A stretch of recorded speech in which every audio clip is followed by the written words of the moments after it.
morning, guys. I'm making the commute home from work today. Just got done with a short workout, and I thought that for my next 15 minutes or so, as I make my way home, prepare for a baseball game this afternoon. I coach baseball, so my 12-year-old will be playing this afternoon. So headed home to prepare for that. I thought I'd follow up with my last video on why I passed up the promotion to become the director of rehab at our local hospital. So as I said in that video, I've been at that hospital for about 13 years, and I gave some detail as far as some considerations that I had that in general led me to pass on the opportunity to become the rehab director for our rehab department. And I alluded in that video to the fact that there was some more nuance that is maybe, I don't want to say it's specific to acute care physical therapy necessarily, as much as just what the landscape at our hospital and kind of where things are as it relates to the emphasis and emphases on certain things that the hospital views as important. And so I know we're not a unique hospital in that our facility is choosing to put a premium on, let's call it effective discharges and efficient patient discharges. And so while I understand that is certainly something to strive for, I don't think that it's too much of a stretch to think that, or to see how that might come to be at odds with what may be best for any given patient. So in case you don't know, if you're not familiar with the acute care physical therapy world or how hospitals work in general, I'm going to try to give you at least an overview of how hospital throughput works. So a given patient comes into the emergency room because they've had some issue. I'm not going to talk about the specific issues, but just know that each admission diagnosis comes with a certain set of expectations. And so if a patient comes in, let's say with a hip fracture, and that patient is covered by Medicare Part A and B,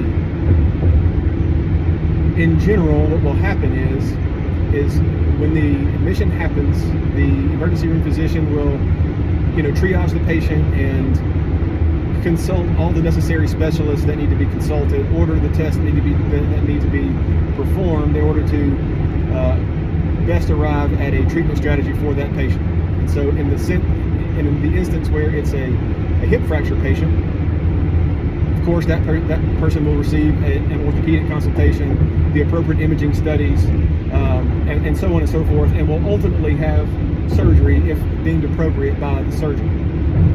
And what Medicare has done at this point is determine, based on the patient's criteria and why they're at the hospital and certain other criteria, that patient should only be in the hospital for a certain amount of days. And like I said earlier, the diagnosis that patient receives upon admission typically dictates what the expected length of stay at the hospital will be.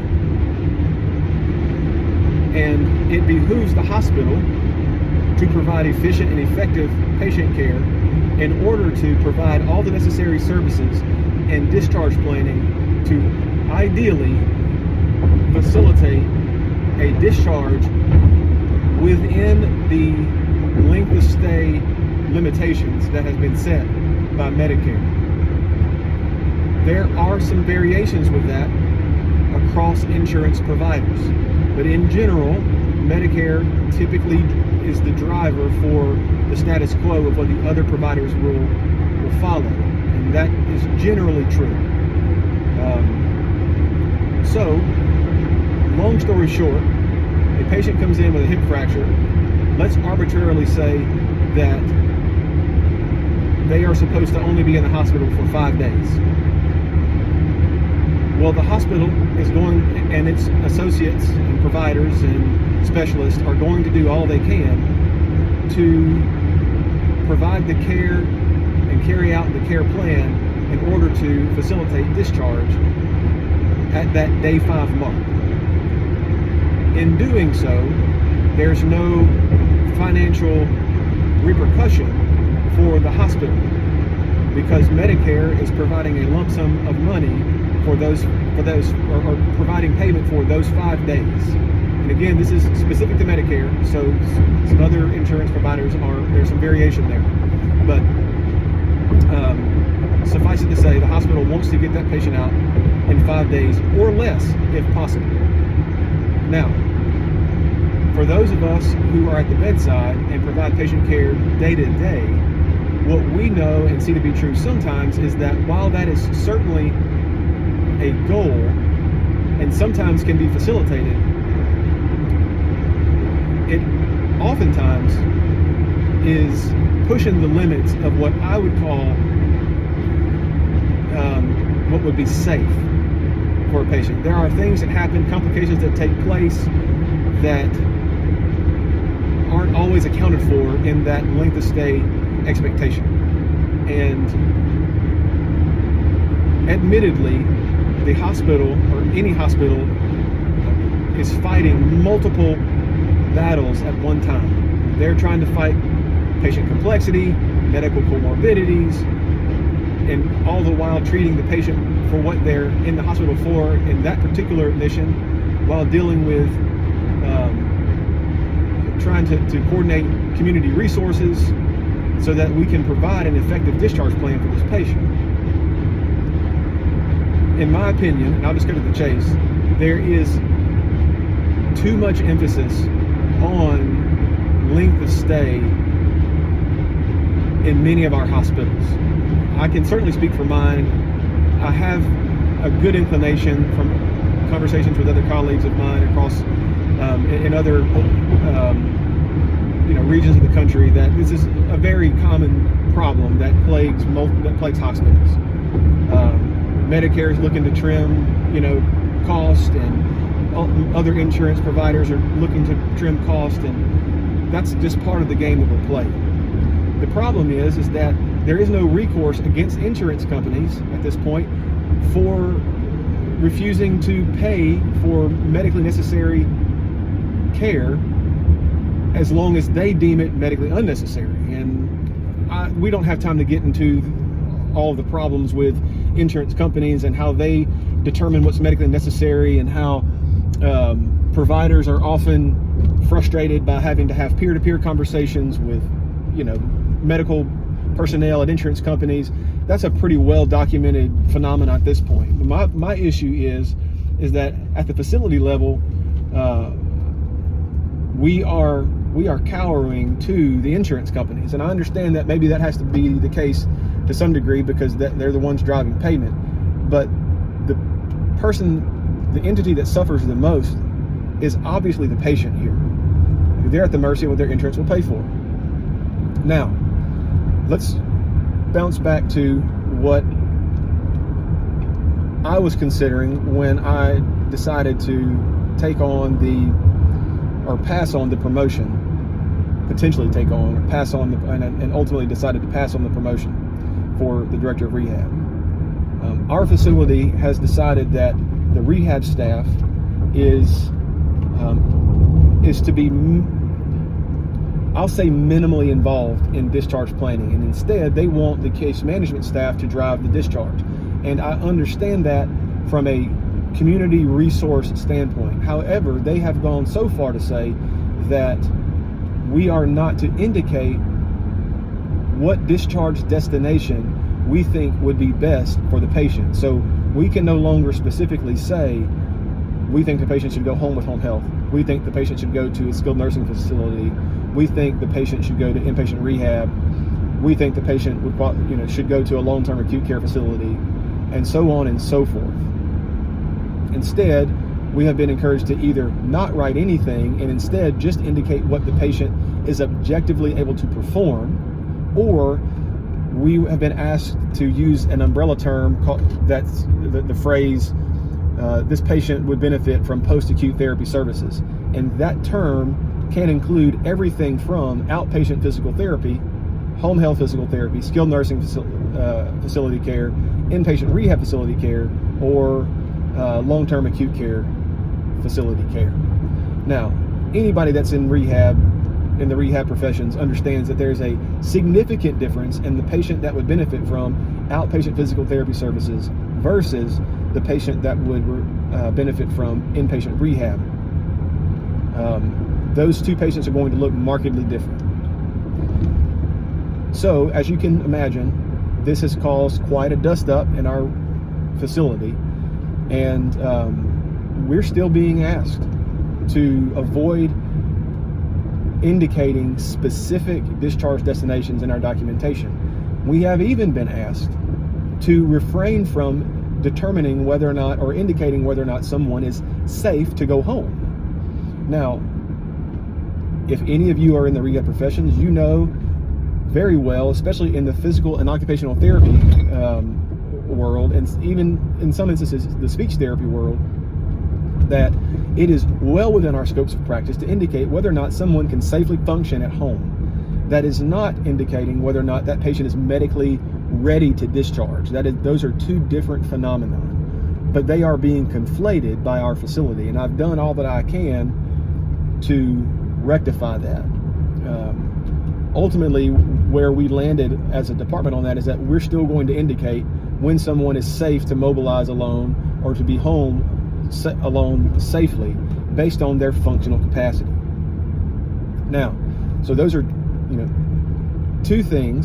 two other more nuanced looks at some of the facility level challenges that we have that have served to frustrate our rehab department significantly.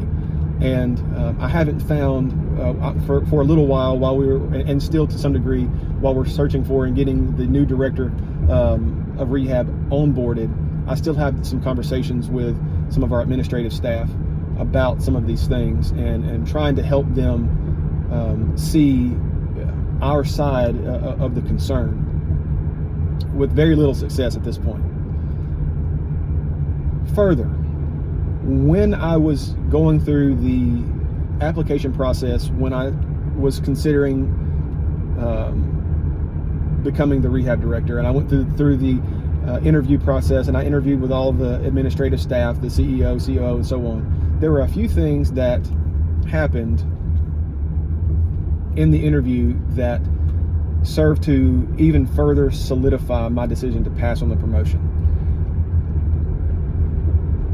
There were two primary things. Number one was, one of the administrators asked me how I was going to tolerate going from coworker or colleague to boss or leader. And he said, verbatim, he asked me this question: there are going to be days when your team is short and they are struggling. They need your help. You will not be able to provide it to them because you have other duties to perform. How do you respond? My response to him was, do I get to determine what takes priority in that moment as the leader of the rehab department, and where I want to put my energy in that moment? And he said, that depends on the options you have available to you. He said, there may be a meeting we need you in that you may not agree with being there, or you may not agree that it's important for you to be there, but we want you there for one reason or another. All the while, your team is asking for your help, and you have to tell them no. How do you tolerate that? And I said, I don't have a great answer for you, other than I would do all that I could to help them understand that,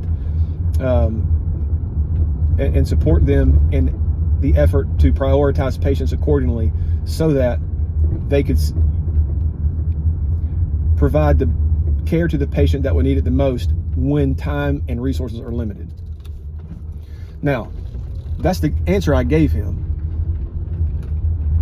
My thought in that moment was, I think that we have failed to understand what it is we're doing at a hospital when we think that someone that could provide help to a struggling clinical staff to provide patient care, which is why we're there.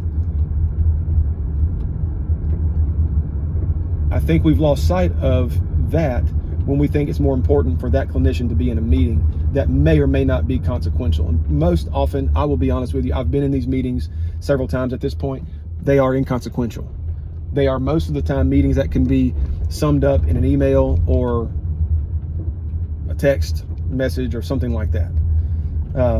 The other thing that I was asked in the interview was, okay, there are going to be things and initiatives that you disagree with at this facility. You are expected as a leader to be a culture keeper. And he used air quotes whenever he used that term, a culture keeper. How are you going to get your team on board with initiatives that you disagree with, but that you have no control over whether or not we institute them? I appreciated the frank question, to be honest with you. However, what that sounded like to me was, even when you disagree with something, we need you to deliver it to your team like you agree with it and get them on board as best you can. And guys, I'll just be honest with you, I don't have that muscle in my body to be able to do that. If I disagree with something, I'm typically going to say I disagree with it. And I believe in having frank conversations and forthright conversations with your clinical staff. These are people that you're relying on to provide patient care. And most of them are not the dullest crayons in the box, and they will see through some sort of patronizing comment about how it's best for the facility and how we need to see the big picture and those types of platitudes. I know that they do because my time shoulder to shoulder with them up to this point in my career has indicated to me that they see through the platitudes very often. And quite frankly, I did not want to be a part of a system that facilitated that type of behavior from the administrative staff. So, all of that being said, those were some more nuanced looks at some of the things that I was chewing on in considering whether or not to continue to pursue the rehab director position. And I know last time I mentioned in my last video, I mentioned that, time with my family and not being readily available in off hours or on the weekends when some sort of issue arises that would require the attention of the director of rehab. I can't promise that I would be readily available in those instances. And then also, I didn't see myself away from the bedside or out of patient care right now. And that last one kind of, dovetails with my concerns that I laid out in this video. I have a hard time. It hasn't been very apparent to me that the administrative staff for which I would have been working or would have been a middle manager for has kept patient care at the center of many of their decisions. And the interview process indicated that to me. And I understand that running a hospital is a complicated, multifactorial problem. But it seems to me that we often compound those problems by losing sight of the fact that the hospital is there for patient care and not just to make money. And I know that's an age-old quip against hospitals or against healthcare in our country in general. But there are many people at the bedside that are trying to take care of patients. And we are hamstrung by our insurance industry and by for-profit efforts. I guess I'll say it like that. And it makes patient care difficult. And in general, we have a sicker general population. And so all of those things make healthcare difficult, and providing healthcare from a facility level very difficult and very convoluted. So I'm not pretending to have all the answers here. I'm simply trying to help you see the thought process and information kind of analysis that I was doing as I either chose to pursue, or at this point we know chose not to pursue, a mid-level manager position in a facility that is plagued by many of the things that I laid out in this video. And right now, as it stands, I will continue to be able to go to the bedside and provide patient care, and at a minimum know that I can leave that patient a little bit better, or at least with a positive experience when I walk out of that room. In general, not every session goes great, but you understand what I'm saying. In the middle manager position, they made it very clear that I would not be in patient care, and that I would have to, or would be responsible for carrying out the vision and initiatives set forth by them,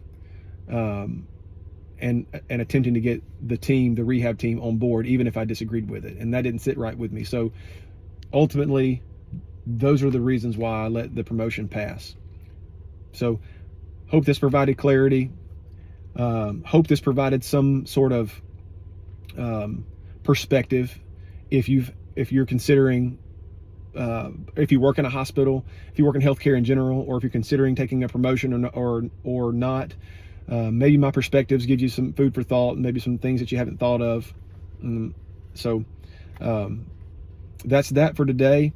Going forward, I'm probably going to shift a little bit and start providing some information for patients and their families, because guys, with the way healthcare is going, we have folks out there that just don't get the care that they need. And so I'm thinking about kind of pivoting with my channel to give general physical therapy information, caregiver information, basic healthcare information to help families navigate hospital stays, help them navigate certain diagnoses if their loved one or they themselves have been diagnosed with a certain issue or a certain problem or ailment, and then provides, as time goes on, address some concerns that families may have related to safe discharge. Can my loved one go home? What do we do if this is happening? What are some things that we should look for? How should we advocate for ourselves in the hospital if we don't have anybody there to advocate for us? What are some questions we can ask? All those types of things are probably coming to this channel. So stay tuned. I know my last two videos, honestly, I'm new to this, so I'm just getting some thoughts out of my head and into a video, and to stop procrastinating. I've had these thoughts kind of, I guess, circulating in my head for a while, and wanted to get them out of my head, and get them in front of other folks, so hopefully someone can find them helpful. And in addition, I'm hoping to help other clinicians, family members, and patients, and other hospital staff perhaps be able to think through some concerns that they may be dealing with in their own lives, and in their own professions. So more to come on that. Stay tuned, and we'll see you soon. Good afternoon.